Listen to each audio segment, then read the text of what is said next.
Bem-vindos à quinta aula sobre o magnetismo da matéria, onde iremos continuar descrevendo os fenômenos magnéticos com enfoque agora na propriedade paramagnética. Diferente dos materiais diamagnéticos que a gente viu na aula passada, os materiais paramagnéticos, eles possuem momento dipolar permanente, e isso se deve ao cancelamento incompleto entre o spin do elétron e o momento magnético orbital. Então, a gente vai analisar um pouco como é que isso acontece. Mas antes, vamos dar alguns exemplos de materiais paramagnéticos. A gente tem o oxigênio, a gente tem o sódio, o cálcio e o alumínio. Antes da gente entender como esse cancelamento incompleto ele ocorre, vamos entender como é que o campo magnético ele atua nesses tipos de materiais. Então, quando eu não tenho nenhum campo magnético atuante nesses materiais paramagnéticos, as orientações desses momentos magnéticos de cada átomo que o compõe, eles são aleatórios. Assim, o momento magnético líquido ele é zero, porque a soma deles todos vão acabar zerando, então, o momento magnético total. O que acontece é que, se eu atuar um campo magnético externo, digamos, nessa direção, o que acontece? Alguns desses dipolos aqui permanentes, eles vão tentar se alinhar na direção do campo magnético. Só que nem todos eles vão se alinhar. Tipo, você vê que aqui ele está realmente alinhado, mas outros eles estão tentando, mas eles não conseguem. Ou seja, eles tentam ficar na mesma direção do campo magnético, alguns ficam alinhados e outros não. Então, o que acontece? Que o momento magnético líquido produzido no material, ele vai ser pequeno, justamente porque alguns desses momentos magnéticos, eles vão tentar se alinhar, mas nem todos. Então, a gente diz que esses materiais, os materiais paramagnéticos, eles são fracamente magnetizados. Então, essa fraca magnetização, ela ocorre devido à agitação térmica, certo? Que essa agitação térmica, ela vai produzir colisões entre os átomos desse material e essa colisão, ela vai acabar perturbando o alinhamento dos dipolos magnéticos. Então, para a gente entender essa competição entre agitação térmica e alinhamento dos dipolos magnéticos, a gente precisa comparar com duas equações. A primeira equação é sobre a energia cinética médica de translação, que ela é dada por essa expressão, onde Kzão é a energia cinética, que é igual a 3 meios de Kzinho T, onde Kzinho aqui ela é minha constante de Boltzmann, que vale 1,38 vezes 10 elevado a menos 23 Joule por Kelvin, e T é a minha temperatura, certo? Então, eu tenho a primeira equação, que é a energia cinética, e eu quero comparar ela com a diferença da energia potencial. Essa energia potencial vocês viram no vídeo sobre magnetismo e elétrons, onde a gente definiu como sendo a energia potencial ela é igual a menos o momento de polo magnético orbital com o produto escalar do campo magnético, certo? Ou eu posso escrever esse produto escalar como sendo o módulo do momento de polo magnético orbital com o módulo do campo magnético vezes o cosseno de θ, onde esse θ aqui é o ângulo que faz entre esses dois vetores, certo? Ou seja, então vamos lá. Então, quando o dipolo magnético ele vai estar na mesma direção do campo magnético, certo? Ou seja, eles vão estar paralelos. Qual é o ângulo que faz entre eles? É zero, certo? Então, vamos manter essa informação na cabeça. O outro, se caso, por exemplo, o campo magnético estiver em outra direção, o momento de polo magnético está em outra, então eles estão antiparalelo, então o ângulo que faz entre eles é o quanto? 180, certo? Então vamos escrever essa ideia, porque a gente vai pegar a diferença da energia potencial daqueles que estão antiparalelo menos aqueles que estão paralelo. Então vamos ficar aqui, menos, que é esse aqui que estão antiparalelos, né? Menos o momento de polo magnético vezes o campo magnético vezes o cosseno de 180. Menos, porque a gente está falando de diferença, menos aqueles que estão paralelo. Então, vai ser o cosseno de zero. Então, vamos lá. Quanto é que é o cosseno de 180? É menos 1, certo? E o cosseno de zero é 1. Então, vamos escrever isso. Então, vai ficar menos o momento de polo magnético vezes o campo magnético vezes menos 1, menos a mesma coisa.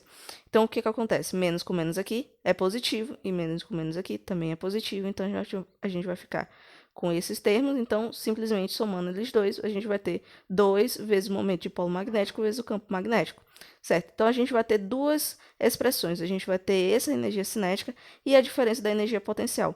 Quando a gente compara elas duas, se, por exemplo, eu tiver uma agitação térmica muito forte, ou seja, quando eu aumentar a minha temperatura, então esse valor da energia cinética aqui vai ser superior à diferença da energia potencial, e então eu vou ocorrer a perturbação no alinhamento dos dipolos magnéticos. Então, toda vez que a gente vai entender por que um material paramagnético ele não vai conseguir se alinhar dos dipolos magnéticos, é devido à agitação térmica, que é resultante dessa energia cinética aqui. Então, além disso, eu também posso calcular o grau de magnetização da amostra. O que é isso? Eu quero saber a densidade de momento dipolar magnético em um material paramagnético. E como é que eu defino isso? Eu defino isso como a magnetização, que ele é dado pela essa emissão, que é igual ao, esse termo aqui é o momento dipolar efetivo, ou seja, quando a gente estava vendo, alguns momentos dipolares eles ficam alinhados com o campo magnético. Então, é esses que ficam alinhados com o campo magnético que eu chamo de momento dipolar efetivo, que está sobre o volume da amostra. Então, imagine o seguinte, imagine que eu tenho aqui uma amostra do meu material, certo? E nessa amostra eu vou aplicar um campo magnético. Então, veja que esses átomos aqui, ó, eles estão alinhados com o campo magnético. Então, quando isso acontece, eu chamo que N átomos aqui vão estar perfeitamente alinhados com o campo magnético. Quando isso ocorre, eu vou chamar que esse momento dipolar efetivo ele vai ser total, ou seja, eu vou ter que N vezes o meu momento dipolar. Então, esse meu momento dipolar efetivo vai ser N vezes o momento dipolar total da amostra. Então, quando isso ocorre, eu vou ter uma magnetização máxima, ou seja, o meu material inteiro ele vai se tornar magnetizado. Então, quando eu vou ter uma magnetização máxima, eu vou ter que vai ser uma emissão máxima, que é igual, substituindo esse termo aqui dentro, eu vou ter N vezes o momento dipolar sobre o volume da amostra. Eu chamo essa magnetização máxima como sendo saturação da amostra. Então, em 1895, Pierre Curie ele descobriu que mudanças na temperatura fazia com que em certos materiais tivesse alterações bruscas em propriedades magnéticas da matéria. Então, temperaturas e propriedades magnéticas, elas de alguma forma eles estavam correlacionadas. E então ele lançou uma lei chamada Lei de Curie, que ela é dada por essa expressão, onde emissão novamente é a magnetização, onde que é igual a constante de Curie, onde essa constante de Curie ela depende totalmente das propriedades da matéria, certo? E esse B aquizão, ele vai ser o meu campo magnético sobre a temperatura. Então, perceba o seguinte, que quando eu tenho um campo magnético alto, eu vou ter, consequentemente, uma alta magnetização. Só que essa magnetização ela é inversamente proporcional à temperatura. Isso quer dizer o seguinte, que a minha magnetização ela vai ser maior quando eu tiver baixas temperaturas. Quando a minha temperatura ela for maior, o que acontece, como a gente tinha visto nos slides anteriores, que esses movimentos térmicos, quanto maior a temperatura, esses movimentos térmicos eles vão empurrar os dipolos para fora do alinhamento, ou seja, eles vão atrapalhar no alinhamento dos dipolos magnéticos. Então, para que eu tenha uma alta magnetização, eu vou ter que ter uma temperaturas menores. Só que essa lei de Curie, ela só é válida para baixos campos magnéticos, porque quando eu aumento os meus campos magnéticos, essa lei de Curie ela vai começar a sofrer um desvio, e então eu preciso de uma teoria quântica por trás para explicar esses fenômenos. Então, vamos entender isso usando a curva de saturação de uma amostra de sal de sulfato de cromo, certo? Onde ela é dada por esse gráfico, onde essa linha aqui em vermelho, ela corresponde à lei de Curie, e essa linha aqui em azul, ela é meus resultados experimentais.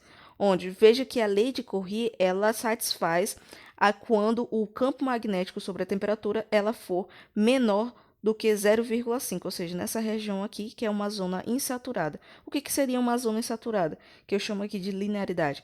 É que veja que esse meu eixo Y aqui, ele é o meu magnetização sobre a magnetização máxima. ou seja, ela corresponde, digamos, a 50%, certo? Isso aqui é 50% da minha saturação. Então, veja que quando eu aumento o meu campo magnético, certo? O que vai acontecer? Eu vou me aproximar da minha zona de saturação, que é essa zona aqui em vermelho. O que é essa zona de saturação em vermelho? Ela me diz que, observa aqui, esse termo aqui, ó, vale 1, eu estou dizendo que a minha magnetização sobre a magnetização máxima ela é igual a 1. Isso quer dizer que a magnetização do material ela vai ser máxima. Então, essa é a minha zona de saturação. Só que veja o seguinte, para a gente chegar nesses níveis aqui, eu preciso ter valores muito elevados de campos magnéticos, isso coisa de cerca de 10 elevado a 5, maior do que o campo magnético da Terra, mesmo para temperaturas muito baixas. E para chegar também nesses resultados de zonas de saturação e zonas intermediárias, eu preciso de uma teoria quântica por trás, porque a lei de Curie ela já não corresponde para esses resultados.